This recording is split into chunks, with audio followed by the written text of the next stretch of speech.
നമ്മൾ ഇന്നിവിടെ നോക്കാൻ പോകുന്നത് ഗൂഗിൾ പേ ഉപയോഗിച്ചിട്ട് എങ്ങനെയാണ് മറ്റൊരാളുടെ ബാങ്ക് അക്കൗണ്ടിലേക്ക് പൈസ അയക്കുന്നതാണ്. അപ്പൊ അതിനുവേണ്ടി ആദ്യം നമ്മളിവിടെ ഗൂഗിൾ പേ ഓപ്പൺ ചെയ്യാണ്.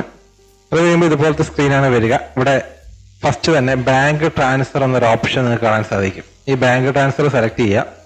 അത് കഴിയുമ്പോൾ ഇതുപോലത്തെ ഒരു സ്ക്രീനാണ് വരിക. ഇവിടെ ബാങ്ക് അക്കൗണ്ട് നമ്പർ, പിന്നെ ഒന്നുകൂടി ഈ bank account number re enter ചെയ്യണം. പിന്നെ IFSC code, bank account holders name, ഇത്രയും കാര്യങ്ങൾ നമ്മളിവിടെ എൻ്റർ ചെയ്ത് കൊടുക്കണം.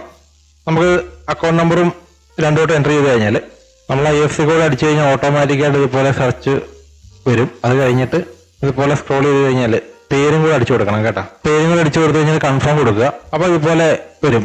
പൈസ അയക്കാനുള്ള ഈ ഒരു ഓപ്ഷൻ നിങ്ങൾക്ക് കിട്ടും. അപ്പോൾ നമുക്കിവിടെ എമൗണ്ട് എൻ്റർ ചെയ്ത് കൊടുക്കാം. അപ്പോൾ ഞാൻ ഒരു 500 രൂപ അയച്ചു കൊടുക്കുകയാണേ.